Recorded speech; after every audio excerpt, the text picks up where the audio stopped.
Yeah, do you want me to start sharing the screen? Yeah, let me first introduce you and then we can start. Yeah. Okay. Yeah, thank you Cool. so much. Yeah, it is visible right now. Perfect.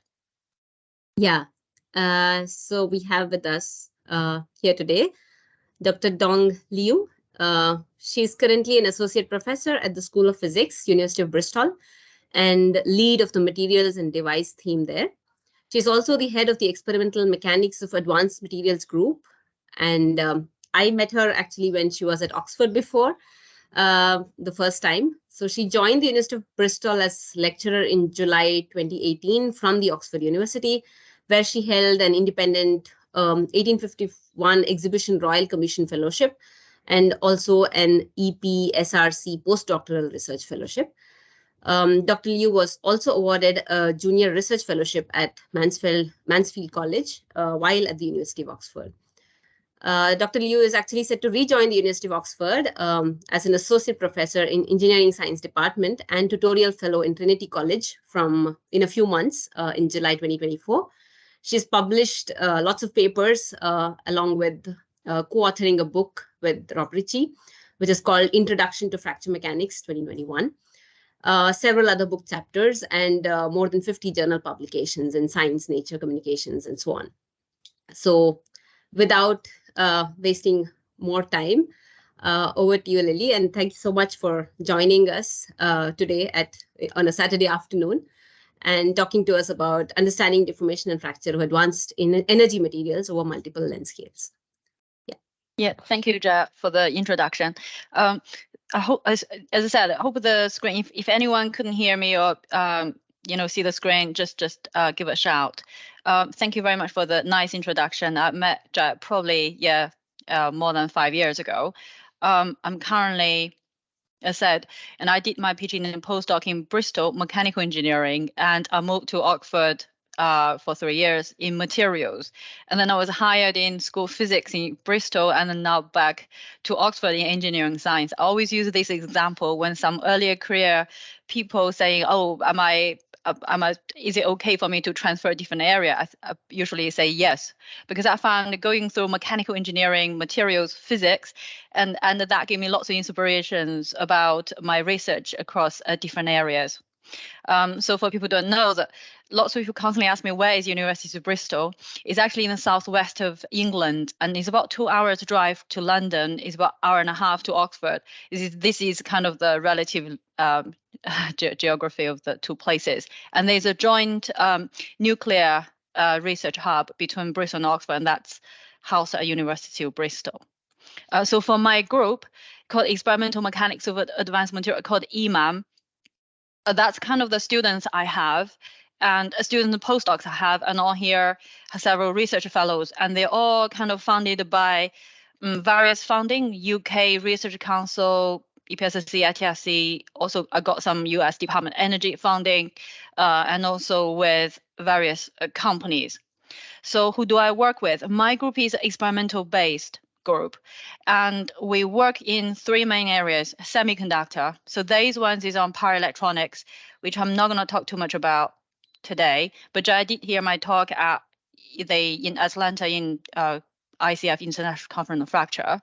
It's about micromechanical testing, looking at the device, how the interface adhere to each other. The other main aspect is aerospace, with Rolls-Royce and also German Aerospace Center looking at CMCs. You can see majority of my group funding work is in nuclear. So today I'm going to go through, give you type of 4 examples of work we do. Mainly will be on nuclear graphite. That's going to take a bit, longer most time. And then I'll show you some examples on ceramic matrix composites and the triazole particle field. In the end, got a slide or two on hydrogen to show the work we've done recently. To start with, I always start off with the X-ray compute tomography, a background, what it is and how does it work, and then I'll go through the examples one by one. So what is X-ray tomography? For many of you, if you use it, please skip this. But what it's like, just like when you go to hospital and you get the CT scan and the bone shows up very bright because it has a higher density. It's attenuation-based micro CT that I'm gonna use in this talk and lots of the research. But of course, there's also phase contrast on that. It's kind of a bit more advanced. What we do that you basically have a sample, an X-ray source coming from the left. You have a detector on the further end, and when you rotate your sample, you can take a projection at every angle. And after that, you can reconstruct everything into the 3D view, just like this. Of course, in this talk, all the X-rays I'm using is actually synchron X-ray source. Why that? Because it takes much. X-ray source, synchron X-ray source is much brighter because I'm care about. I really want to.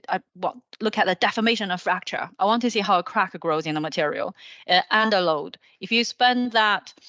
Do that work at a lab-based X-ray, what we found that it takes about 20 hours to scan a decent volume and resolution, but for synchron it takes us 5 minutes, so that we're able to image how the crack grows progressively. And of course, so that the attenuation coefficient of the material is actually a function of X-ray energy. So that means that we can just it doesn't mean high energy X-ray is better. So in this work, mainly we're looking at something below 50 keV. What you're looking at is the 4 minerals with a very similar density. When you have a bit lower X-ray energy, you're able to differentiate the density between the 4 different materials.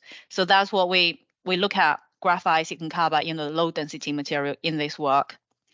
So people nowadays, engineering materials, we're not satisfied by just doing a scanning, looking at the 3D microstructure. That's a very routine measurement. But what we really want to look at is how the crack and deformation happen in the material, interacting with the microstructure under loading, high temperature, oxidation, or steam. So this is where we got to use in situ micro XCT. Maybe many of you recognize this. This is a rig I've been working with since 2014. That's like 9 years. What it does is that it got a chamber. You got 3 lamps on the top surface and 3 lamps at the bottom. You heat up, and there is a heat zone at the middle of your sample where you can stretch your sample, you can bend your sample. X-ray travel through the aluminum window and reach the detector at the very end. Inside the chamber, though, is very versatile.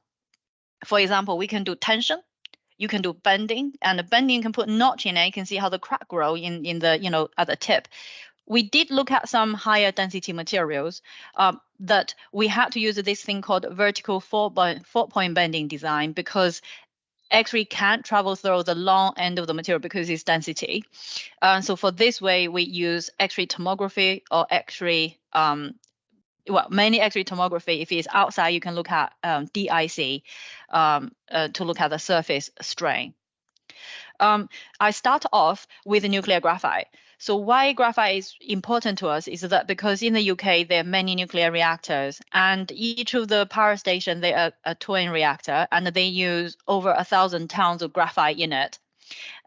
When if you look at the news in 2022, the Harteston B station shut down, when Unit B2 shut down in Scotland. And one of the main reasons for that was the fracture in the graphite.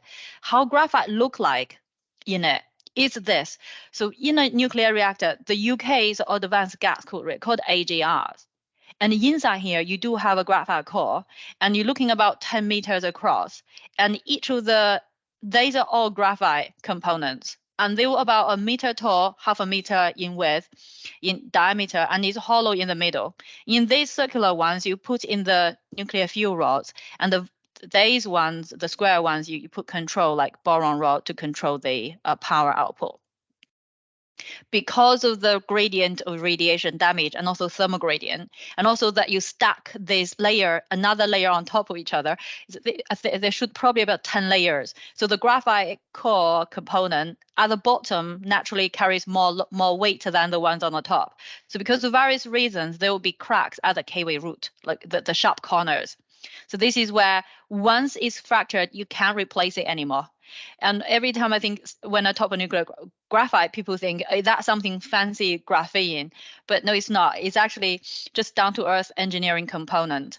What it looks like is nothing like graphene. What you're looking at here is about 1 millimeter across, and it's a composite. It got filler particles, it got binder, and these areas, those are voids or porosity. This is an XCT image. You can see this darker area, lower gray scale value, that means lower density, that's air in this case. And you can see there are many filler particles in the material. But then when we look at, if you cut in one of the solid areas using Fox ion beam, you realize there are micro cracks in it, micropores. And over here, if you cut into TM, you see actually there are nano cracks. So they're about 20% volume in general in this type of nuclear graphite. And that has a multiple length scale microstructure. So the approach I did, years ago, when I look at this, we care about the porosity from macro scale, the ones you can see with your naked eye, and X-ray tomography that tells you. You're looking at how different this two-grade graphite is, because depending on the raw material, the way they made, the grain size of the filler particle, the porosity could vary a lot. And then at the FIB tomography length scale, we can look at the sub-micrometer pores. And also there are people start doing electron tomography. The porosity of graphite matters a lot, because when irradiation happens, the nanopores will close up, and also the macropores could affect the, in the UK, there's radiolytic oxidation that could also be affected by the macropores, and you also affect the fracture and the strength of the materials. So that's why my group, we specialize in looking at the 3D characterization of the porosity of different grades of graphite. And of course, we care about the micromechanical properties. So we made cantilevers where, you don't have any porosity in it, and to 10 micrometer, and also to 100 micrometer cantilever, compared with the engineering component. When we look at that, we found the strength, and also we have a plot in terms of the modulus as a function of the sample size. We found that in engineering scale, the strength of the gilsocarbon, this graphite in the UK, is about 20 megapascals. It's actually not a very strong material, 20 megapascals. However, if it goes back to the micro cantilever, the highest number, the truer material property we think is about 1 gigapascals. Of course, you start having lots of scatter because it's very location dependent.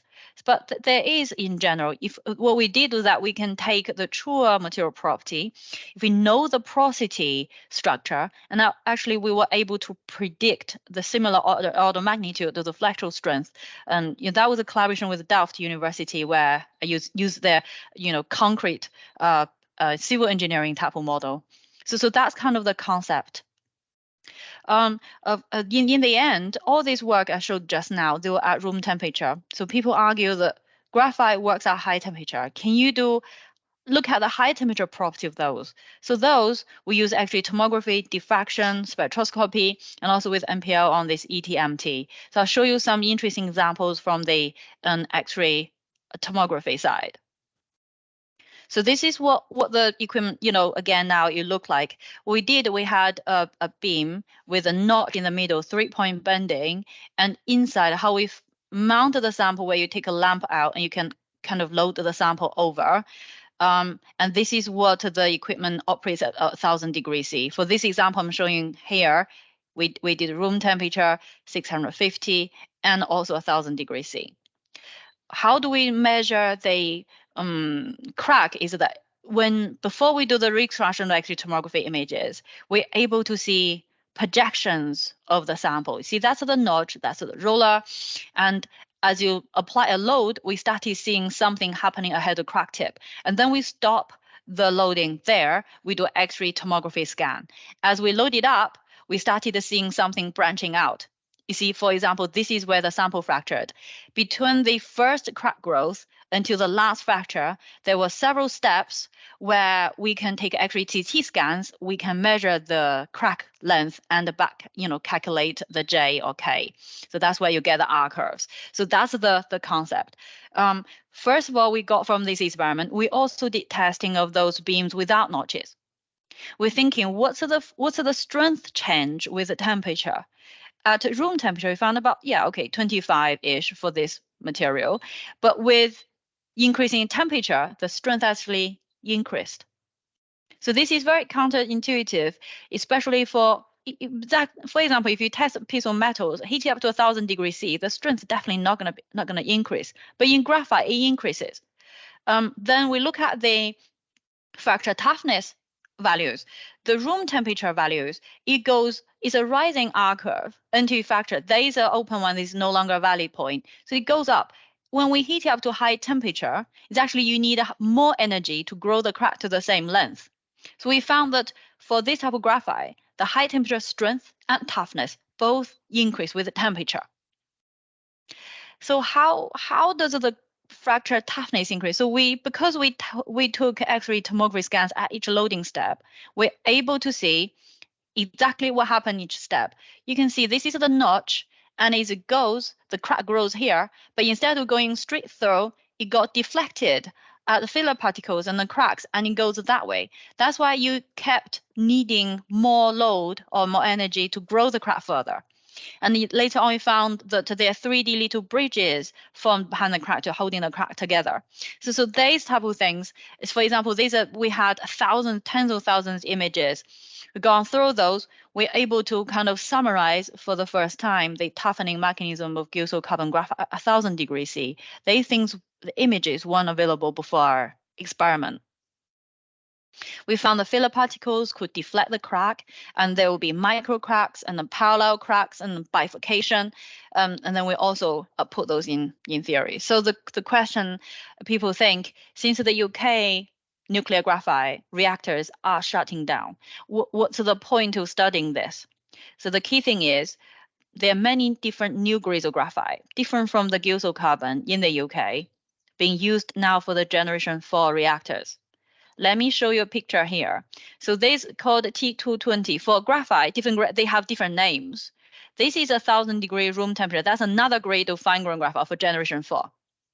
After I've shown you so many pictures of gilso carbon, you probably now notice, oh, this graphite looks completely different. The cracks are much straighter, the pores are much smaller, and the clusters some clusters particles, but they're very different.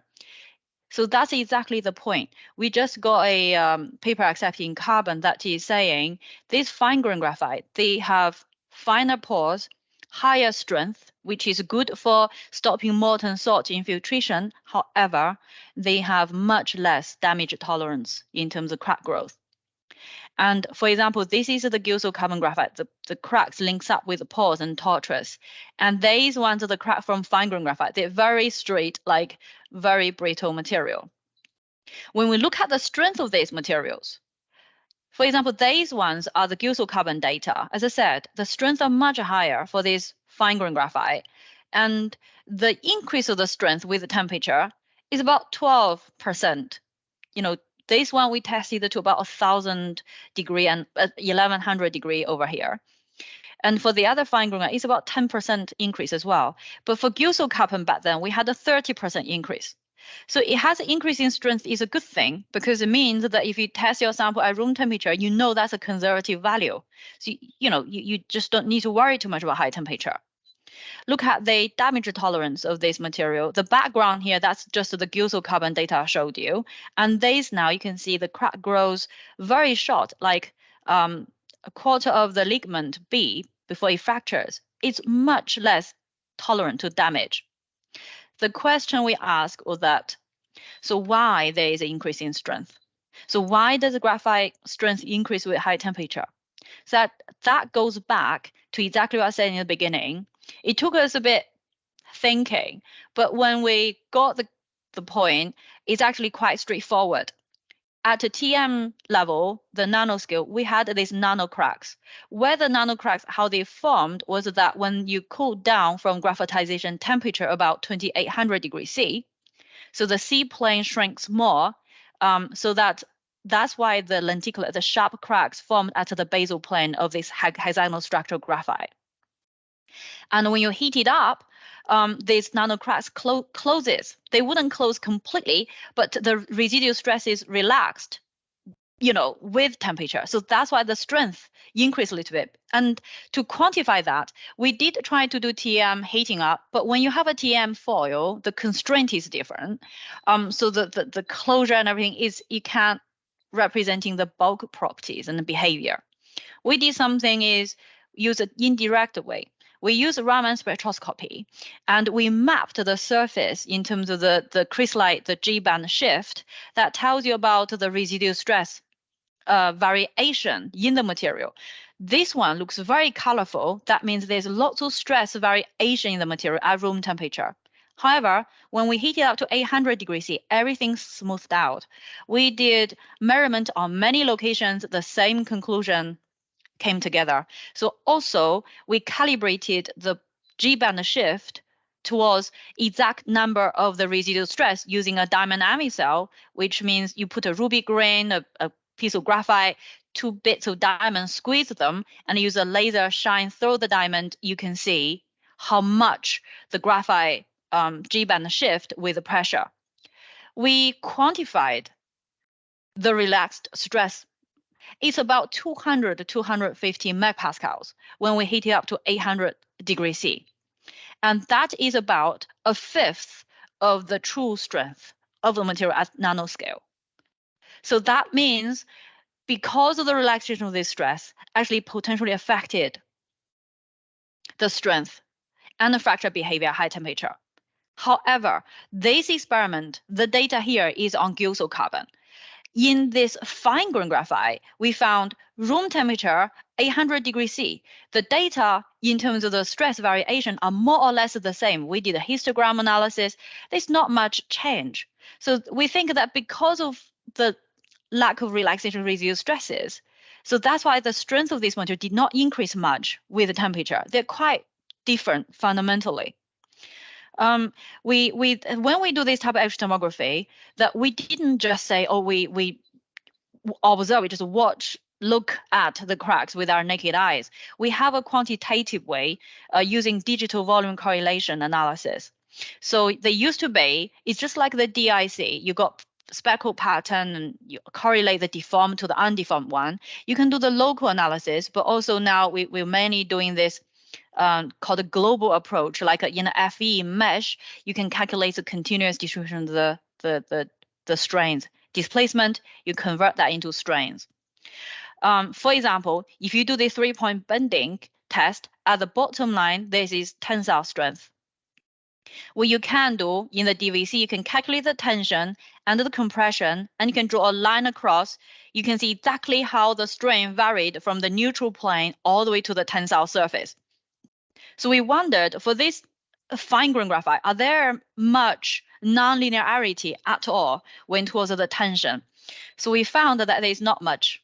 You're looking at the strain. This is a neutral plane. We didn't care too much about the compression side. So this plot is from the neutral plane all the way to the tension side. When we loaded it to room temperature, 20% of the failure load, it's linear, and you increase to 56%, increase to 92%. And we were expecting something bending off as you go to the tensile side, because of microcrack anything. But no, we didn't see anything. It's actually linearly goes up. And actually, for 1100 degrees C, we found that it's also quite linear. And that the failure strain at a high temperature ended up lower than the room temperature. Here, I just give you a number. Room temperature for one of the fine grain graphite is 5,000 microstrain failure. 1100 degrees C, the failure strain was, less than 4,500. This is something we did not expect, because for all the UK seen is that the high temperature failure strain, failure strength, and toughness are all increasing. So this is an alarm, means that we can no longer assume high temperature is safer than room temperature. So we wondered, because we can calculate the strength, why the strain increased higher means the elastic modulus probably increased faster than the strength.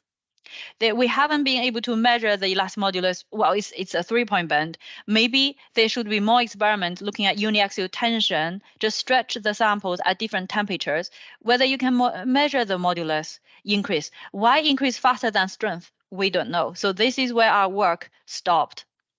The conclusion here or message here is the generation 4 fine-grained graphite has higher strength, but is much less tolerant to damage. And we don't know why the modulus, at least from this experiment, increase faster than the strength. There must be different mechanisms at the nanoscale controlling the increase in the modulus. And we have had the wish to transfer the knowledge from the conventional UK graphite to generation 4 fine-grained graphite, but that now has to be considered carefully. The UK graphite has been studied for probably 40 years. So it would be nice if we can just say, assume everything's the same, but actually it's not the same. I'm not going to go through much detail here. This is another strand of work. We have been looking at X-ray diffraction, neutron diffraction, combined with high temperature DIC at 850 degrees C and also DVC. We wanted to see the diffraction measures the elastic lattice strain, and DIC and the DVC measures the total strain. Then we're able to divide the two, subtract one from the other, we can see what's the total non-linear, non-elastic or inelastic strain in it. So this is a complicated piece of several package work. We've been working on this for nearly 10 years. If you're interested, we have several papers published on this, mainly looking at the diffraction and also DVC in different graphite. So that actually complements the X-ray tomography work I've been talking to you about. Despite graphite being so complicated, they are using now graphite for these nuclear particle fields called a triso. That's, for example, you've probably seen this pebble bed reactor, and they got hundreds, thousands of pebbles in one reactor, and each of the pebble is about the size of a tennis ball. Inside this pebble, these little particles are triso particles. It's about 1 millimeter across. All this matrix here is also graphite. We call matrix graphite. It's made differently from the nuclear graphite I showed you. So it's kind of a different class of material. Some people also make it into pellets. So this is also graphite matrix. So what's this particle look like? It has a kernel, uranium-based, a buffer, peak layer, silicon carbide, and a peak layer. So these are 3 layers of carbon graphite-like material with 1 silicon carbide. So that's the bit we're studying. We've been working on this for 3-4 years now. The aim of this, people care about what's the correlation of the local microstructure to thermal micromechanical properties of the layers, and also what do they look like in terms of the structural integrity. Because in the UK now we're trying to build the high temperature gas co-reactor, and triso is the fuel we're going to use. So we have done lots of work looking at phase tomography, for instance, the buffer layer. You can look at this now. It looks completely different from nuclear graphite. And we developed some deep learning-based segmentation analysis to accelerate the process, so students don't have to sit in front of the desk for a week for one data set. For silicon carbide, we look at the nanostructure, microstructure, but also most importantly, we did something high resolution thermoconductivity measurement. We can actually draw a line scan across all the layers with a resolution or spot size about 1 to 2 micrometer based on this TDTR. We have also FDTR, frequency domain thermal reflectance method, to look at the depth sensitive properties at the different interfaces. And of course, this peak layer, I just want to show you this photo. You see the pores here are circular. This is very different from the Gilso, nuclear graphite I showed you. And we use FIB-DIC to measure the residual stresses of different layers. So this is all the program work we've been doing. But today I'm showing you something very interesting about X-ray tomography. This is work with NRG and the USNC. What they have is some Picasso irradiation particle done about 20 years ago. They got kernel, they got 2 layers, buffer and paralytic carbon. And this one got a silicon carbide layer in between. Because we think silicon carbide is very stable with irradiation in terms of dimensional change. And silicon carbide is a very important layer in this to keep the integrity of the particle. What we did was that we want to see, is that the case? There's a particle. We do a uniaxial compression loading on that. We have X-ray coming from the left, turn the stage, put in a furnace, got argon gas, water cooling outside, and we do loading at room temperature and 1,000 degrees C for each type of particle. For the particle with buffer and the peak, the two carbon layers, room temperature and high temperature, look at the blue and yellow, they're more or less the same. It's not much change with the temperature, which is expected. Graphite doesn't become weak with, 1,000 degrees C.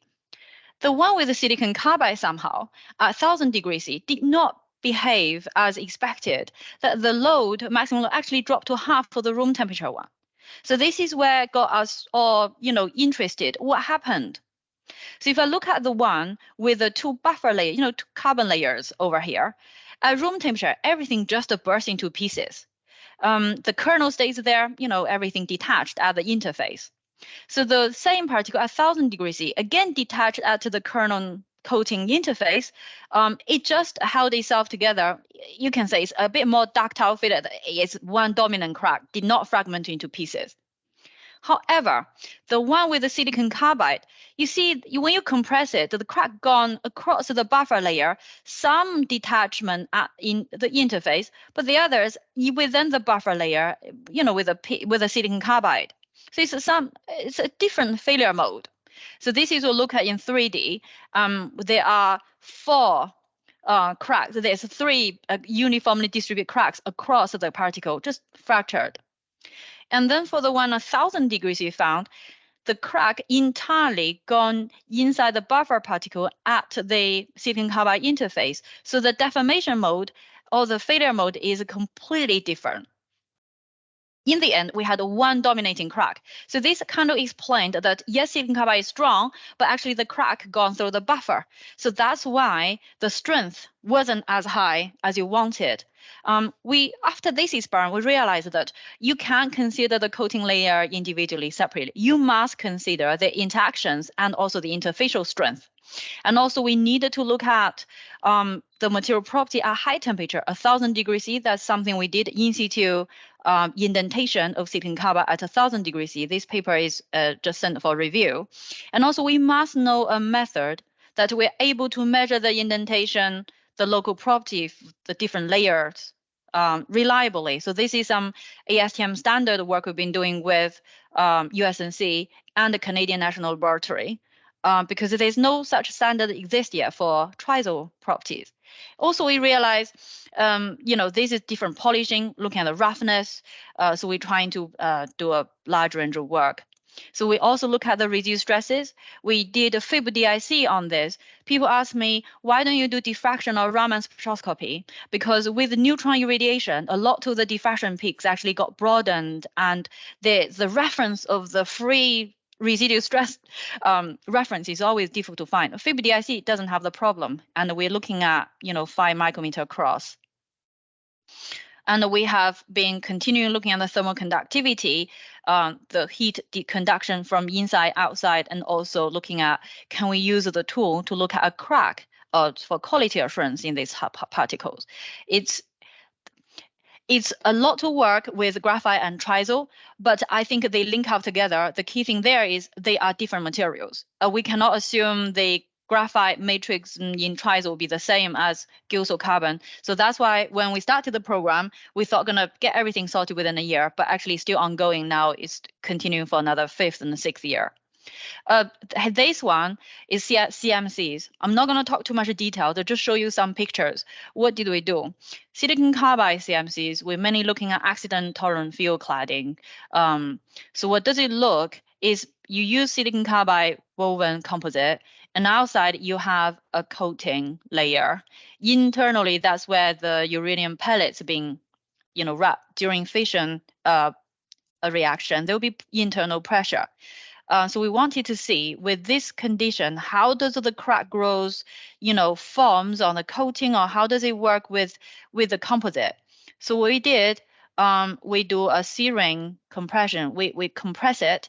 We focus the X-ray window on side here, so we can see the crack growth, room temperature, we've gone highest temperature to 1200 degrees C. So this work mainly with Westinghouse, Idaho National Lab, and General Atomic. We have a paper just came out. So for this type of serine compression, we found crack always form on the coating and then goes towards the composite. But the question is, how deep did it go to the composite? When you have before the coating, so usually on the surface, there's no obvious cracks, 80% of peak load. And later on, after you have a load drop, the crack forms on the coating surface. You're looking at the back of you're looking at this side. So you're only looking at the coating of the composite. So then with this, because we take X-ray tomography scans, we're able to see, take a slice here, the crack just gone through the coating, but it stopped at the composite. And over here, you see, there's a crack actually gone within the coating only, got deflected. Very interesting, because silicon carbide coating is supposed to be CVD monolithic. But we do see crack deflection in this. And also we're able to segment the 3D crack out, try to see how much percentage gone into the composite. You see, for example, this one gone into the composite interface, but a very small fraction. However, we have final failure fracture. You see the crack fragmented on the surface, and you see the crack on the coating through the composite, and how did it work, and how the toughening mechanisms being activated in the composite.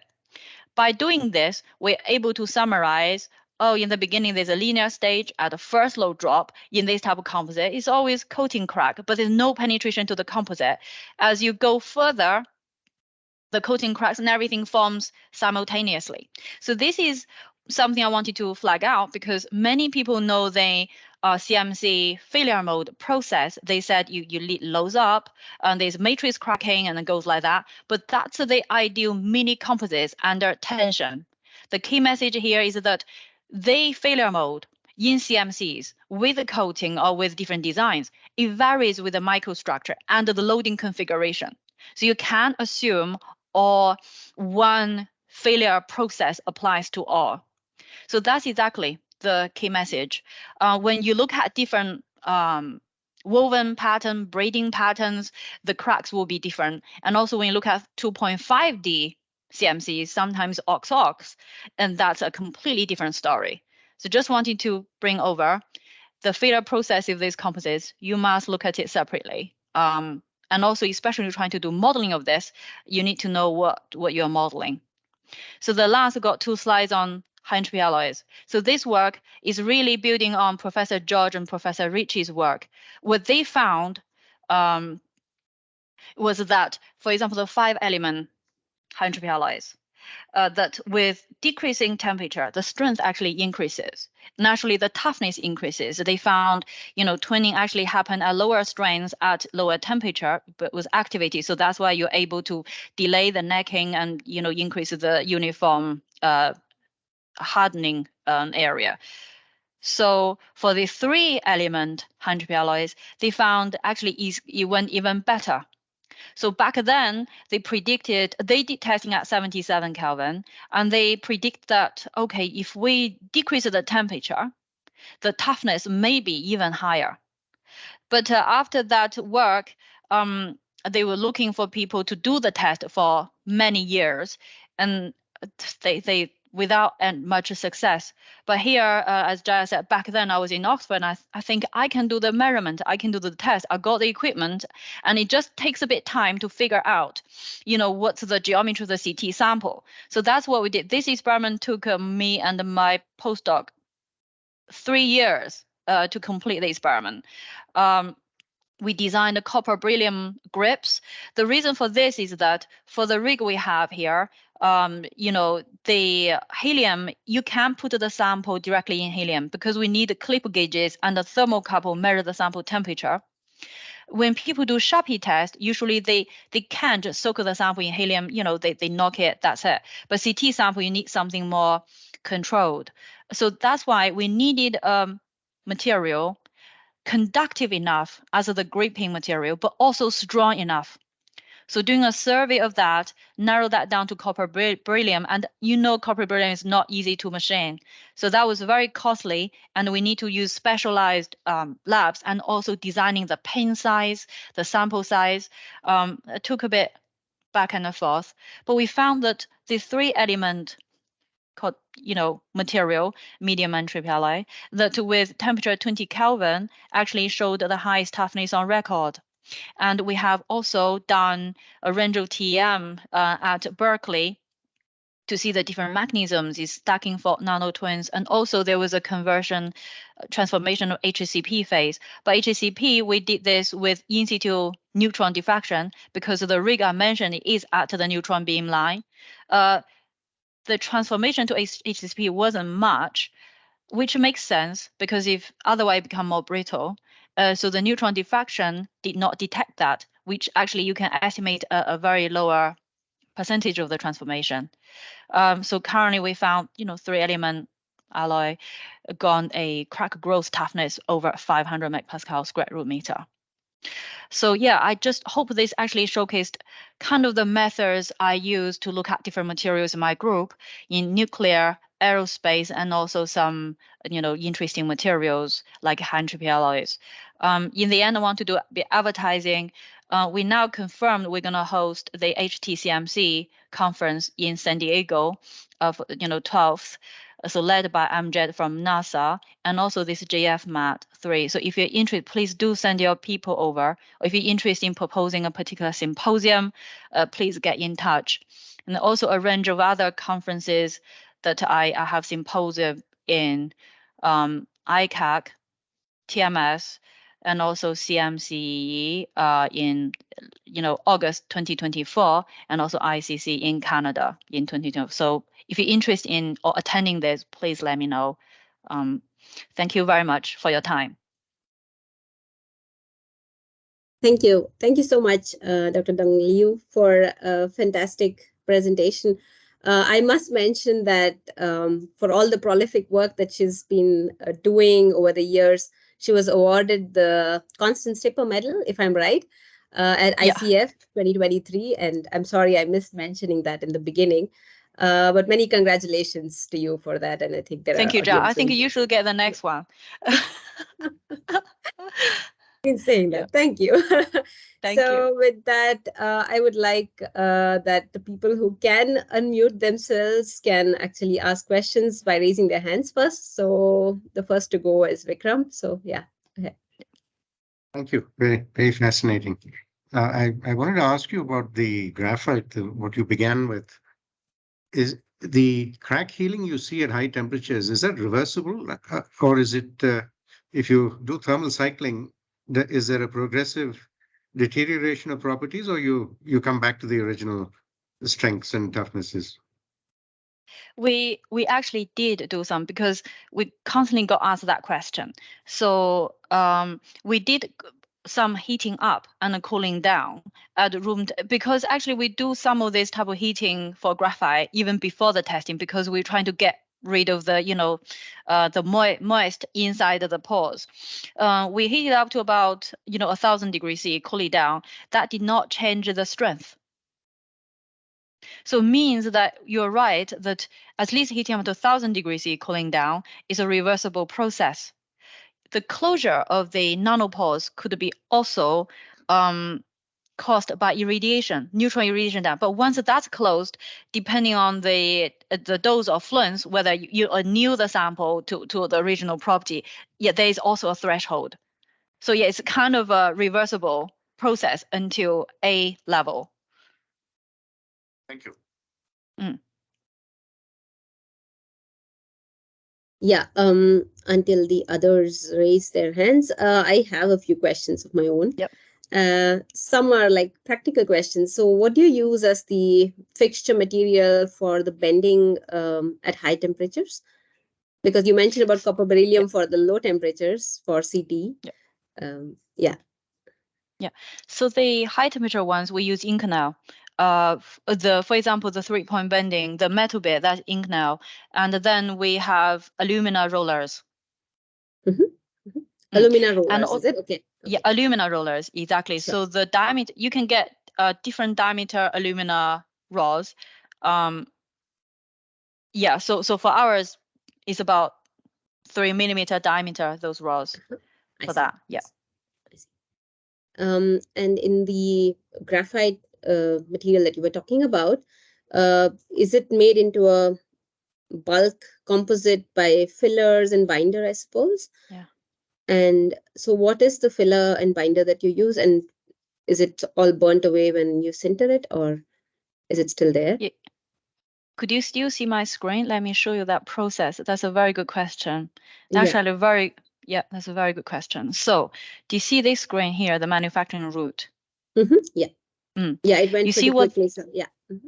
Yeah, exactly. So I didn't got time, didn't go through this.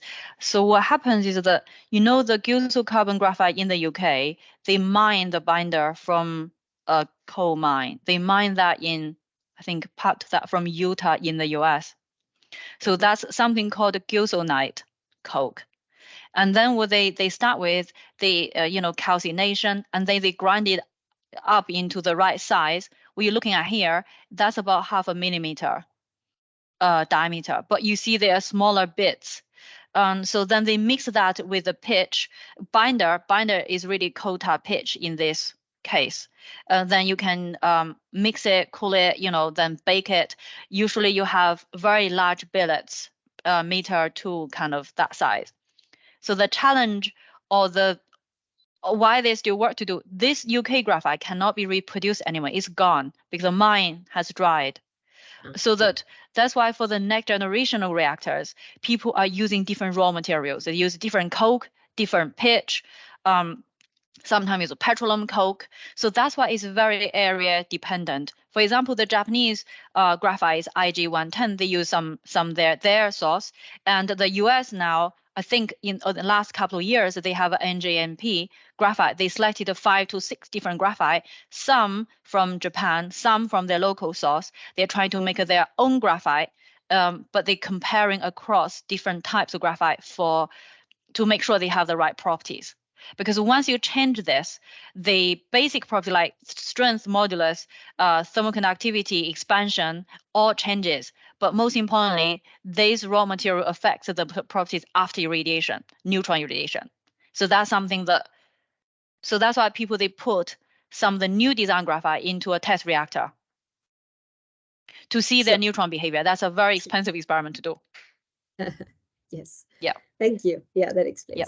Going forward with the same work, you had shown the J integral or the JR curve, right? Yeah. So how exactly is the JC or the critical fracture toughness measured as a function of crack length here? Are you using load-unload experiments, or are you doing it with some crack tip opening displacement converted to J values? So you see, this X-ray tomography is actually make it easier that we didn't need to up a clip gauge. Graphite is very brittle. If you add any clip gauge on it, it fractures even before. So the X-ray tomography is that you're able to have, this is just a projection, actually radiography. So for the real X-ray tomography, you have about 1,000 images into the page, so that we select every 100 slices, measure the crack length on that. In the end, we'll get like a 50 measurement sometime, and we average those, and that's our directly measured the crack length. Yeah, that's the measure of crack length. How about J? How do you get the value of J? So for that, we have the load displacement curve, and then we measure the total area under the curve. So we did not, if you look at the ASTM standard, they ask you to separate the elastic side and the plastic EL and PL, but we just look at the total area. The same thing, we did for the 100 alloys. So it has to be a nonlinear elastic thing approach. Yeah. Sure. Yeah, that explains. I mean, it is like a work of fracture, like a total area under the curve, right? Yeah. Okay. Yeah. Okay. And I mean, if I may continue with some questions, you had this FIB used for FIB DIC used for stress measurements, right? Yep. Is there an assumption involved in it? What is the resolution of limit that you can, the stresses that you can measure? How small can they be? does it depend on the image resolution, or does it depend on anything else? So that's again a very question. As I said, here in Oxford Engineering Department, Alexander Kosansky, he was actually he pioneered this approach. They use that a lot on metals, where you see this surface that's graphite, that's kind of paralytic carbon. The surface got pores and rough surface. So we found for this graphite type of carbon type of material with pores, the patterns on the little island in the middle would affect your measurement. And also that when you mill this down, some material on the edges will be taken off. And there could be redeposition, but we have found a way to control those. But you're right, we actually we for this type of coatings, the reduced stress levels are not very high, not like metal you go up to several percent. We're looking about, So for that, with neutron irradiation, we're able to measure the trend of change. And we're able, currently, we do look at the correlation coefficient and different strain radius, and we know uncertainty of the stress measurement, so the strain measurement. Okay. Sure. Understood. Yeah, exactly. Maybe. I think for metals, this may work better, but for this material, that's why it took us 3 years. Although, there's a guide, a FIB-DIC guide published by NPL and Alex Group, and also the Rome Group. But applying that to this material. Yeah, they also do it with cantilevers, right? So there are groups which do the relaxation of the cantilever and then measure stresses. Okay. Yes. But in all of these, the assumption what we're measuring is strain, right? So from that to get to stress, we make an assumption about the modulus, I guess. Modulus, yes. Right. Okay, so, but in porous, So that's why we spend so much time just trying to get a local measurement of the modulus out. Okay, got it. Of this coating. But that with silicon carbide is easier, but with this material, they're porous. So that's why we need to do the depth sensitivity analysis. And also we're not using the dynamic indentation, we're using the static indentation because we always believe the static one is more reliable. And so that involved lots of measurements. Sure. Thank you. There is a question from Deepa, but I don't know if she can be unmuted. Bharti, if you can allow her to speak. Yeah, she can speak. Yeah, she can speak. Yeah. Thank you, Jaya, for bringing this, Dr. Liu. I mean, fascinating it was. Thank you for sharing some wonderful work. The questions on gilzocarbon, was wondering if, because the actual failure you started with, presume it has undergone thermal cycling or some kind of cycling in service when you mentioned that. So have you done some experiments to measure the same toughness, strength at high temperature after cycling? That's question number one. The other is, it's fascinating because the microstructural hierarchy that you're sharing, I mean, we see in many, many systems, and we're really grappling with how we take from macro to micro, in terms of, especially in terms of end failure. So I was wondering if there was some kind of analytical model or expressions. You showed numerical, of course, that you've attempted. We haven't done it. We realized that, there's the thermal cycling. Actually, graphite not only used in reactors, it's used in some, proton beam lines where the proton hits the graphite target, constantly as, different frequency. So they said there is a fatigue failure of graphite. That's the strength of graphite decreases with the number of cycles. We have some data on that, but we haven't done some high temperature fatigue. So actually, we just had a student started about a week ago. He's a PhD student. He particularly looking at the fatigue failure of graphite at different temperatures. It's a difficult experiment to do, and I don't think there is actually mechanism yet to explain why graphite fatigue. Because for metals, the crack grows under the unloading. But for graphite, it's hard to believe the crack would grow under, the unloading process. So that maybe I could answer that question in about 2-3 years' time if the PhD does well. That's a very good question. Yeah, we noticed there's a knowledge gap in that area. Thank you. I just realized. Thank you. I just realized I have to go. I have a meeting coming up for the Jaya. Sure. So if No more worries. questions, please send my email, and then we can. There was probably another one from Vikram, but we can take it.